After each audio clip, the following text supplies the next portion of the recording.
زندگی دیہات میں گزری تھی۔ وہ پہلی بار جہاز میں سوار ہوئی تھی۔ اس نے اپنی بیٹی اور داماد سے ملنے شہر جانا تھا۔ جہاز میں میرے برابر والی سیٹ اسے مل گئی۔ جہاز کا عملہ کھانا لے کر آ گیا۔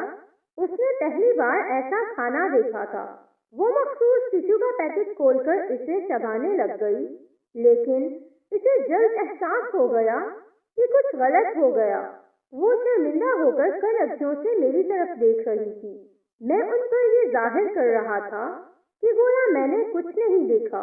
پھر چند سیکنڈ کے بعد میں نے بھی ٹشو کا پیکٹ کھولا اور منہ میں ڈالا۔ وہ زور زور سے ہنس پڑی اور مجھے روکنے لگی۔ میں نے ان سے کہا کہ ماں جی، اگر آپ کو پتا تھا تو مجھے پہلے کیوں نہ بتا دیا؟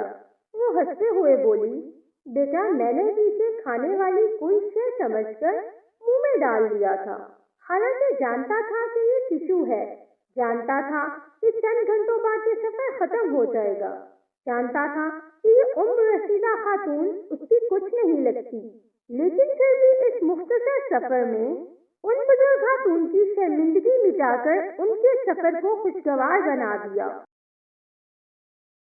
بے غرض ہو کر لوگوں کے چہروں پر مسکراہٹ بکھیرنا بہت خوبصورت، حساس اور بہترین نیکی ہے۔